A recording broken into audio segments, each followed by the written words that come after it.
Buenos días a todos, que Dios les bendiga. Ayer se cumplió un año de declarada la pandemia y mire, escuchando las noticias, nos informaban que a nivel mundial hubo 117.798.833 muertes por causa del COVID-19. Es triste la situación y seguimos con contagios.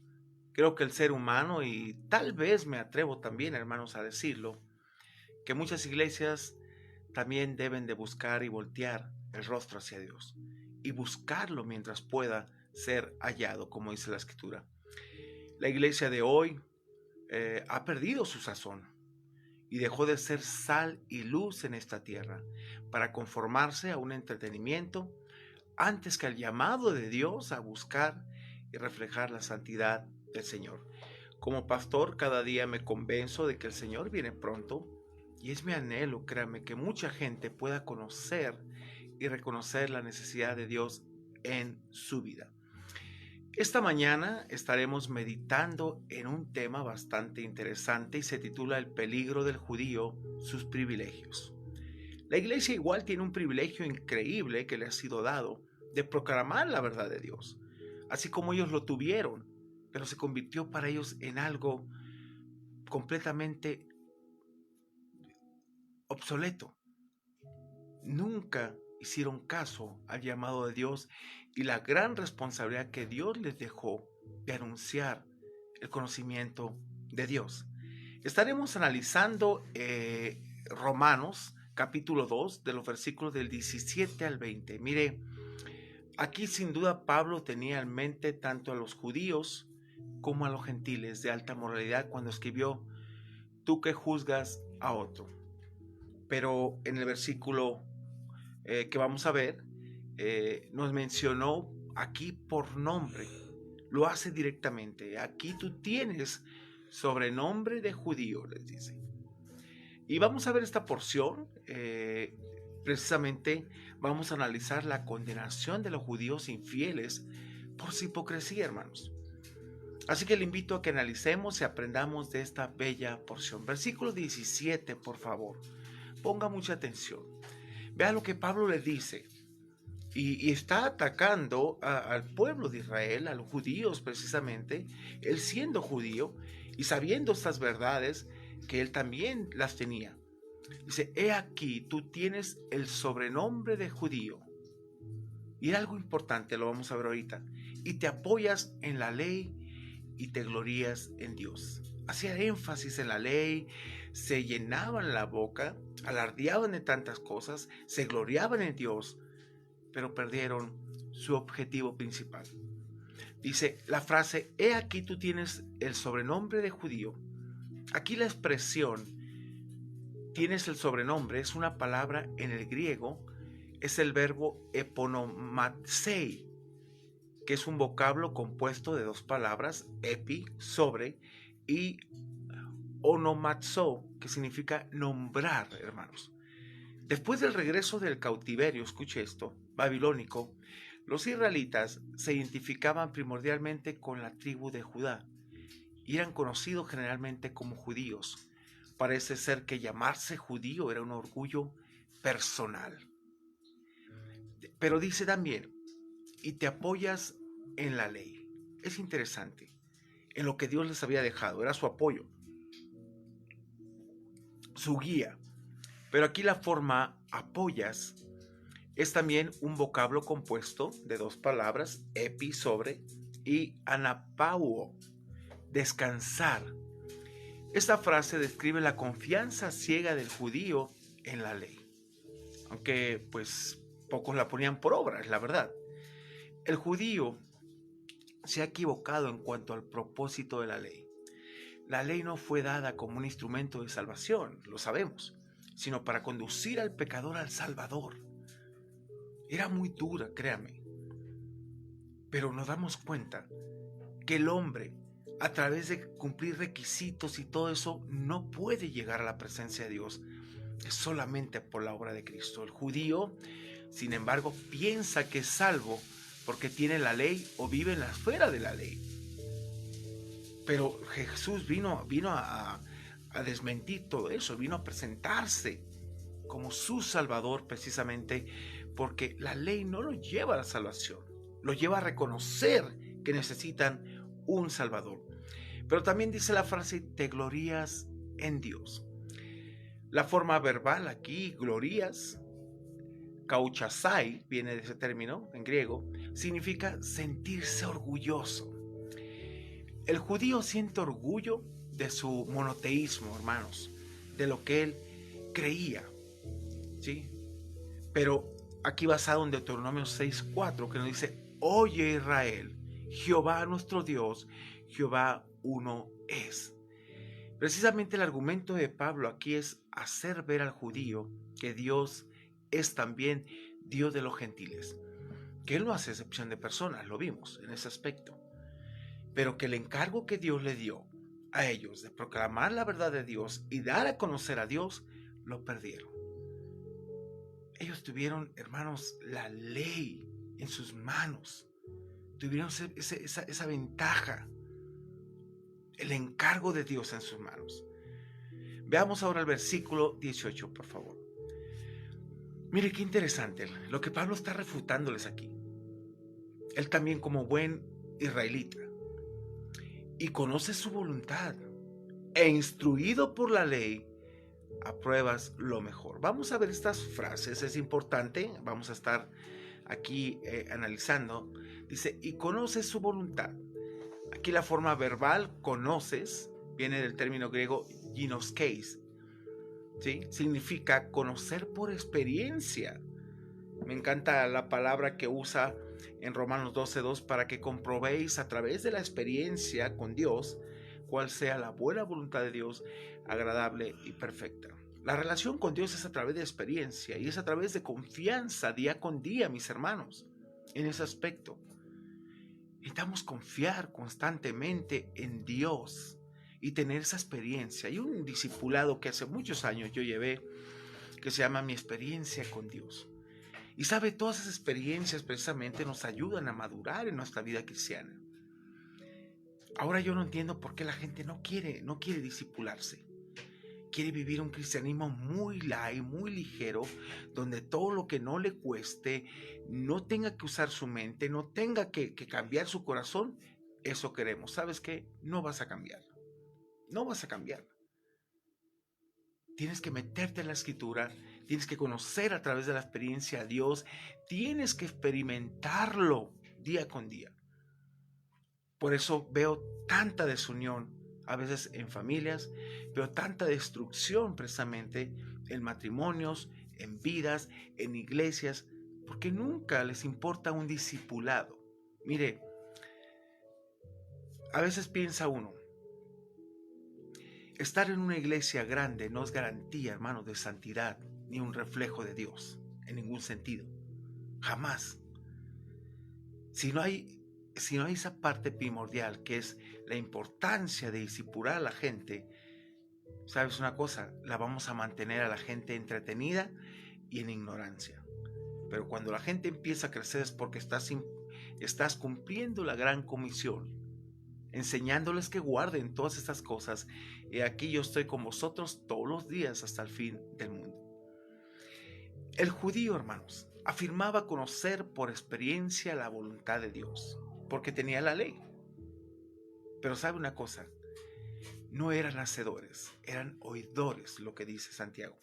Pero también dice la frase, e instruido por la ley, apruebas lo mejor. Literalmente, y apruebas después de someter a examen las cosas que son diferentes, siendo instruido oralmente por la ley. Pablo conocía bien la actitud del judío hacia la ley, puesto que él era judío. Hermanos, el judío sometía a un examen cuidadoso las cosas que eran diferentes y aceptaba como válidas las que consideraban correctas según la ley. Ahora, la expresión instruido significa instruir oralmente. De ahí viene la palabra castellana, catequesis.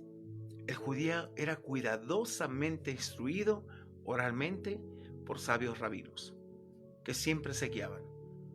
y que los niños eran enseñados a temprana edad en la sinagoga. A los 12 años ya se constituía como un varoncito y era instruido. En Deuteronomio 6 nos dice esta indicación a los papás, y esto es una responsabilidad para nosotros, que debemos enseñar a nuestros hijos, hermanos. Y ese pasaje me encanta. Vino a mi mente y déjeme leerlo, porque es un pasaje que los papás tenemos que tomar en cuenta, créanme, en nuestra vida. Porque no es llevar a nuestros hijos a que sean enseñados en la iglesia. Tenemos que enseñar desde casa nosotros. Deuteronomio 6 dice: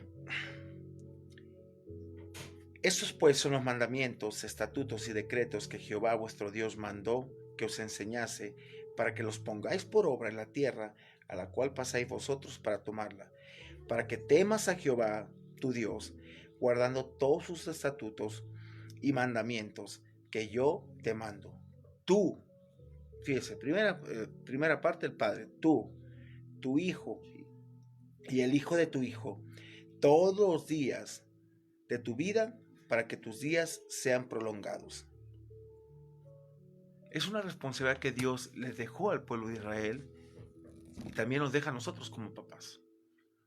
Vamos al versículo 19, por favor. Todavía Pablo dice: y confías en que eres guía de los ciegos. Fíjense, estaban tan ciegos a veces los judíos, la verdad, cubiertos, era tanta su soberbia, luz de los que están en tinieblas. Y confías en que eres guía de los ciegos. Confías viene de una palabra pepoitas, que significa persuadir, estar persuadido, tener confianza. El judío estaba seguro de tener la verdad, es decir, la ley. Por ello se consideraba capacitado para guiar a los demás hombres por el camino verdadero. Pero recuerden las palabras de Jesús, que le dijo: ustedes son guías ciegos, que guían a otros ciegos, porque nunca aplicaron, nunca vivieron las cosas de Dios.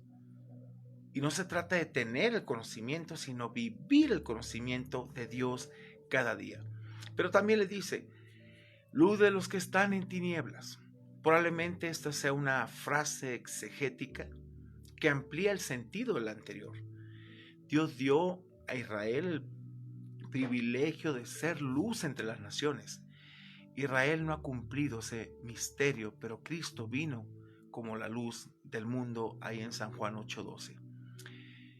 Tú y yo tenemos ese privilegio de dar a conocer la verdad de Dios, ya que en 1 Pedro capítulo 2 versículo 9 nos menciona, y mire, no hay excusa, todos lo tenemos que hacer.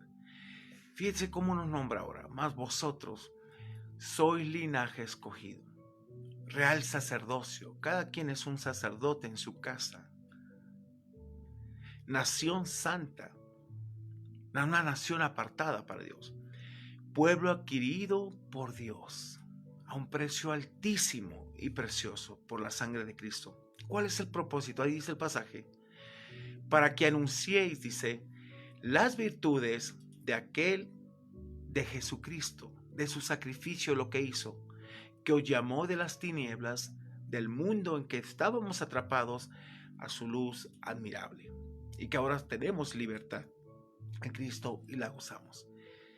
Israel perdió esa bendición, ese privilegio, hermanos, pero ahora la iglesia tiene esa gran responsabilidad de dar a conocer la gracia de nuestro Señor Jesucristo. También ahí en 2 Corintios capítulo 5, versículo 18 al 20 nos menciona, mire esto: y todo esto proviene de Dios, quien nos reconcilió consigo mismo por Cristo y nos dio, escúcheme, el ministerio de la reconciliación. Eso se lo dio a la iglesia. Que Dios estaba en Cristo reconciliando consigo mismo al mundo. Dice, no tomándoles en cuenta a los hombres sus pecados, y nos encargó a nosotros la palabra de reconciliación. Así que, por esto dicho, dice Pablo, somos embajadores, representantes en nombre de Cristo, aquí en esta tierra. Como si Dios rogase, decía Pablo, por medio de nosotros. O rogamos en nombre de Cristo reconciliados con Dios. Entonces, la iglesia es el agente de reconciliación de parte de Dios. Tú y yo también somos embajadores y tenemos que proclamar la verdad de Dios cada día, no quedarte callado. Mucha gente ha partido sin Cristo. Otros han partido a la presencia de Dios y están seguros, porque durmieron aquí pero despertaron allá. Pero ¿qué hay de aquellas personas que no lo conocen? Es tu responsabilidad ahora. Esa responsabilidad no la tomó Israel, pero como iglesia, Dios nos ha dejado este ministerio de reconciliación. No hay justificación, hermano. Y no se necesita una plena capacitación para hablar de esto. Simplemente lo que Cristo hizo en tu vida es suficiente. Veamos el último versículo, el 20 de Romanos capítulo 2. Dice, instructor de los indoctos, maestro de los niños, que tienen en la ley la forma de la ciencia y la verdad. Vamos a ver cada frase. Instructor de los indoctos. El judío se consideraba un enseñador o corrector de otros, particularmente de los gentiles. El vocablo indoctos viene de un término afronón, significa ignorantes, incapaz de pensar. Tal vez sea un término usado para describir a los gentiles, en este caso, que se hacían prosélitos, se convertían al judaísmo y empezaban a llevar todas las reglas que implicaba en ese aspecto la ley. Pero Pablo aquí dice, de ser así, se pone en manifiesto una vez más el orgullo del judío, que dice, maestro de los niños. Tal vez una referencia, aquí lo dice a los prosélitos, que aunque adultos, eran instruidos como se instruye a los niños, desde ceros, prácticamente. Que tienes en la ley la forma de la ciencia y de la verdad. Literalmente el texto griego dice, teniendo la estructura del conocimiento y de la verdad de la ley. El vocablo forma viene de un término morfosin y podría traducirse bosquejo, la forma. La ley proporciona el bosquejo que tiene que ser llenado con una comunión personal con el Dios vivo y verdadero. El judío recibió la ley, hermanos, para que tuviese un conocimiento objetivo de lo que Dios demanda. El judío tiene el privilegio del acceso al conocimiento de la verdad de Dios en la ley. ¿Sabe? Este conocimiento nunca llegó a aplicarlo. Por eso Israel perdió todos sus privilegios. Increíble. A veces me he puesto a pensar, si yo hubiera vivido esos tiempos, ¿cómo sería mi vida? ¿Cómo sería? Y yo espero de todo corazón, conociéndome como soy, que hubiera sido diferente como lo es hoy. La verdad, agradezco a Dios todo lo que Él hizo. Yo he analizado tanto el pasaje cuando le dice el Señor a Tomás, bienaventurados los que no vieron y creyeron. Y lo he visto para mí. Yo no estuve ahí, pero creí por fe en el sacrificio de Cristo y creí en la necesidad de un Salvador, y lo reconocí y me arrepentí de mis pecados y mi vida ha cambiado. Esa es la gran diferencia con mucha gente que no ha cambiado sus vidas porque no hay arrepentimiento en su corazón. Y si no hay arrepentimiento, no hay nada, hay una religiosidad plena como estos judíos, así es sencillo. Así que, mire, le agradecemos que sigan aprendiendo con nosotros. Les animamos a seguir escuchando la palabra de Dios y que sigamos creciendo sabiendo que nuestro trabajo nunca será en vano en este mundo. Quiero agradecer, en verdad, por sus oraciones a nuestro hermano, por sus oraciones a favor de nuestro hermano Conrado Rodríguez. Salió bien de la operación. El día de hoy lo dan de alta y esperemos su pronta recuperación. Gracias de verdad por su apoyo. Así que te invito a orar y agradecer a Dios por su cuidado en este año, que ha sido complicado, pero viendo y comprobando en su soberanía que Dios es fiel y lo que ha dicho lo cumple. En verdad, nosotros hemos visto la mano de Dios en una forma increíble, hermanos. Por eso, hacer de la oración tu estilo de vida te lleva a reconocer que es un privilegio el contar con un Dios real, escúchame, que se deleita en escucharnos, no deja de hacerlo, el fruto siempre llega a su tiempo. Así que le invito a orar y busque siempre el rostro del Señor, busque su dirección, vale la pena. Dios es bueno y Dios es justo. Así que, ¿qué le parece si oramos?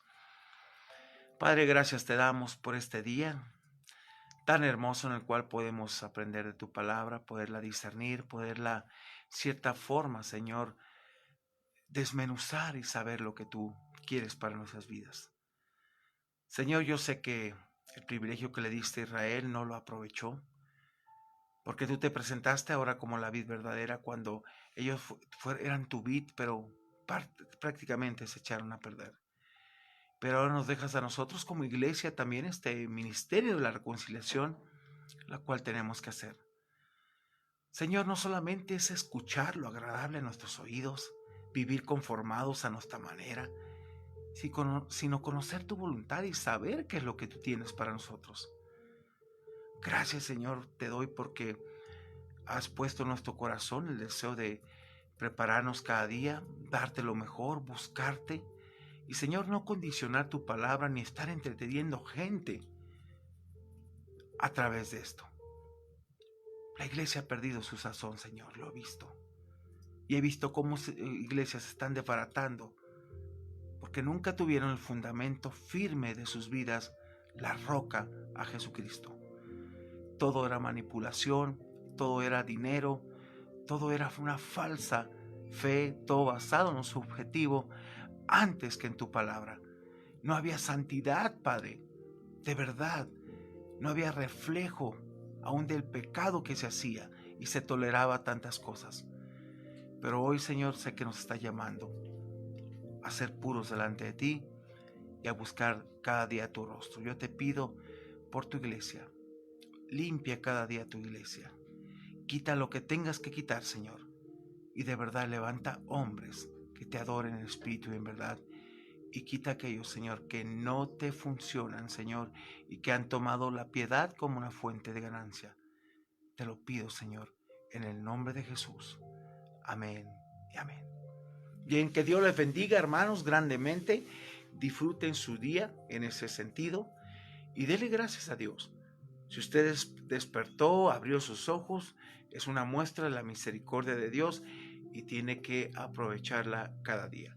Y le invito a orar, le invito como iglesia que se una a orar, los unos por los otros. Los miércoles tenemos, a las 8 a 9, un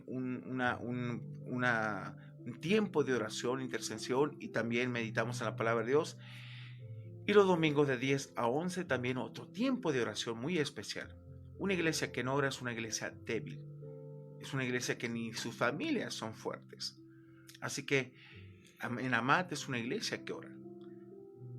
Y también después puede conectarse con el link a las 11:30 al servicio de oración, donde tendremos un invitado especial este domingo en la serie Una iglesia conforme el corazón de Dios. Eso queremos ser, una iglesia conformada bajo las escrituras y bajo el corazón de Dios. Que Dios le bendiga, disfrute su día y gracias por estarnos sintonizando. Que Dios le bendiga.